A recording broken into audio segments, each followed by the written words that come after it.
you see what I see?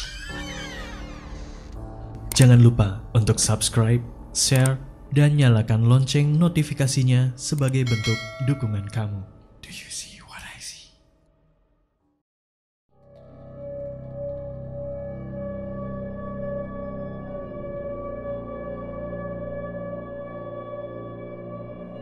Halo pendengar setia Do You See What I See, perkenalkan nama aku Zanuba.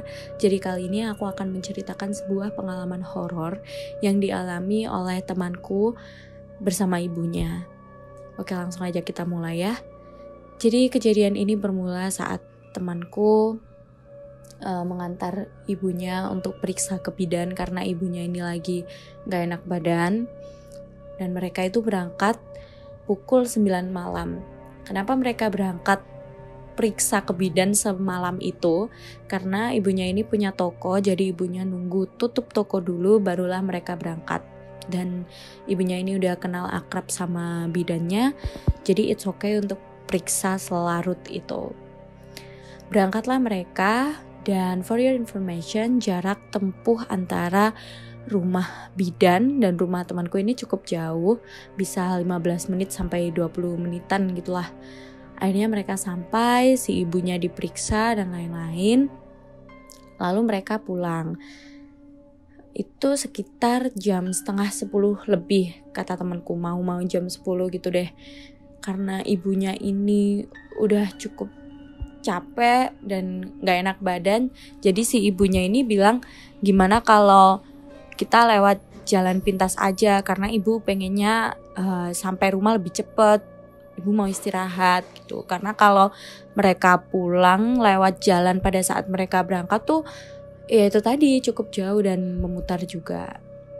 Dan ada satu cerita di jalan pintas ini tuh, selain emang udah familiar buat orang-orang yang tinggal di dekat rumah temanku, tapi jalan pintas ini cukup sepi, baik siang ataupun malam gitu. Kalau siang sih ada lah cukup banyak sepeda motor yang lewat situ. Tapi kalau malam ada, tapi sangat sedikit banget. Dan entah nggak tahu kenapa ya, kalau mau ngalamin kejadian apes tuh ada aja gitu. Termasuk ide melewati jalan pintas itu tadi. Ya udahlah, si temanku ini akhirnya, oke bu, kita lewat jalan pintas aja gak apa-apa. Baru beberapa meter mereka memasuki jalan pintas itu. Dari depan kan ada sebuah tanah kosong ya di jalan pintas itu. Ada sebuah tanah kosong, ada kayak pepohonan dan alang-alang yang cukup rimbun dan jauh dari pemukiman warga. Dari kejauhan, temanku ini mendengar suara anak kecil, dan suara anak kecilnya gak cuma satu, sepertinya ada banyak anak kecil karena tertawa mereka itu seperti bersautan dan terdengar suara langkah kaki yang berlari-larian gitu ya, kayak suara langkah kaki anak kecil pada umumnya, kayak main kejar-kejaran gitu. Terus akhirnya temanku nanya kan ke ibunya, kok aku ngedengar suara anak kecil ya bu? Terus ibuku bilang, maksudku ibunya temanku tuh bilang, iya ibu juga dengar, mungkin itu adalah suara anak-anak yang tinggal di perumahan deket jalan pintas ini. Tapi temanku kayak langsung mikirnya gini, loh ini kan udah mau jam 10 malam dan tanah kosong ini tuh gak ada lampunya, dan memang keadaan malam itu adalah hujan gerimis tengah lebat gitulah. Jadi kayak gak masuk akal gitu, kayak gak make sense kalau ada orang tua yang ngizinin anaknya buat mainan selarut itu. Tapi ya temanku tetap berpositive thinking, dan mungkin ibunya temanku ini menenangkan temanku. Akhirnya sampailah mereka di tanah kosong itu, dan betapa terkejutnya mereka kalau di tanah yang kosong itu sama sekali gak ada apa-apa. Dan seketika suara lari-larian anak kecil, ketawa anak kecil hilang. Lalu mereka berdua sama-sama diem kan ya. Terus mereka melanjutkan perjalanan lagi. Gak jauh dari tanah kosong itu, masih di area tanah kosong sih sebenarnya, ada sebuah pohon. Entah itu pohon mangga atau pohon apa ya. ada suara cekikikan cewek yang mungkin kalian udah bisa tebak, ya Miss K. Dan itu gak cuma temanku yang denger, ibunya juga denger. Terus ibunya lihat, astagfirullah. Dia gak usah dilihat, bilang gitu ke temanku. Tapi yang namanya temanku ini mungkin penasaran ya, mana udah gerimis, dia tetap akhirnya penasaran nengok ke atas.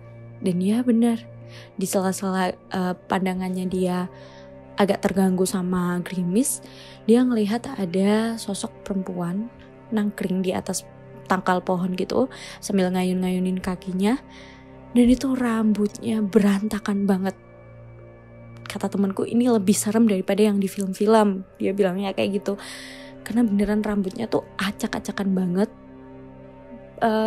Ketika pandangan dia terganggu sama hujan pun dia masih bisa lihat kengerian wajah Miss K itu tadi. Dan dia tahu banget kalau Miss K itu lagi ngetawain dia sama ibunya. Melengking banget suaranya. Akhirnya temanku sempat melihat sebentar, langsung astagfirullahaladzim. Akhirnya, ibu, ayo cepetan bu. Ibunya mana lagi sakit, naik sepeda motor. Jadi makin kayak naik sepedanya tuh oleng-oleng gitu. Tapi ibunya tetap ngelanjutin, udah jangan dilihat. Akhirnya mereka tetap jalan pintas yang harusnya dilewatin 5 menit, 10 menit, terasa sangat lama malam itu. Sangat lama. Belum selesai diketawain sama Miss K, ketika udah cukup jauh dari tanah kosong itu, muncul keinginan dalam hati temanku ini untuk nengok sekali lagi ke belakang, untuk memastikan ini apa sih? Kejadian apa sih yang baru mereka alamin ini? Kok kayak gak real banget gitu, kayak bukan di dunia manusia. Seperti mereka ada di lingkup dunianya mereka gitu. Dan saat temanku noleh ke belakang, betapa terkejutnya dia. Dari kejauhan, tepatnya di tanah kosong itu, udah banyak banget sosok-sosok makhluk halus. Mulai dari Miss K yang awalnya dia lihat di pohon cuma satu, ini ada banyak banget di setiap tangkal pohon. Dia bisa lihat cukup jelas di tengah-tengah gerimis itu tadi. Terus di tanah kosongnya sendiri ada banyak sosok-sosok anak kecil. Temenku gak bisa lihat jelas. Menurut temenku itu bukan tuyul ya, karena anak-anak ini memakai baju yang lengkap, tapi memang bentuknya itu aneh banget, kayak bukan manusia gitu. Dan itu mencar hampir ke seluruh tanah kosong. Terus juga ada apa ya, aku gak berani nyebutnya, hantu P atau jumping candy pocica gitu juga ada di semak-semak. Dan menurut temenku kayak, ya Allah, dia akhirnya langsung udahlah, bener-bener kehabisan kata-kata banget, speechless atas semua yang dia lihat. Kayak bener-bener diliatin semua, ini loh gitu. Dia akhirnya tetap, setelah dia melihat banyaknya sosok itu tadi, dia tetap diam aja. Dia gak mau bikin ibunya lebih shock lagi. Cuma dia bilang, ayo bu, cepet, kita harus sampai rumah pokoknya. Akhirnya keluarlah mereka dari jalan pintas itu, dan mereka menuju ke kediaman mereka atau kampung mereka. Sesampainya di rumah ini, temenku cerita ke ibunya kalau saat dia menoleh untuk terakhir kalinya, betapa terkejutnya dia karena dia melihat banyak sekali sosok-sosok yang mengerikan itu. Terus ibunya nyuruh mereka buat bersih-bersih, baca doa. Akhirnya mereka istirahat, dan keesokan harinya temanku akhirnya juga ikut jatuh sakit. Dia demam tinggi, panas. Ya mungkin bisa jadi karena dia kehujanan, atau mungkin dia shock karena ketemu sama yang begituan secara beruntun.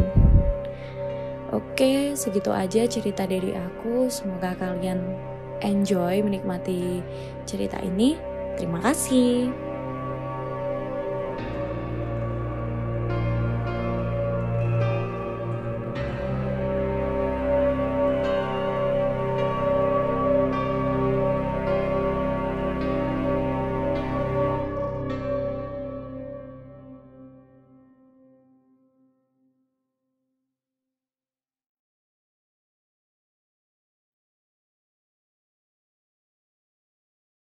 Kirim cerita kamu ke alamat berikut.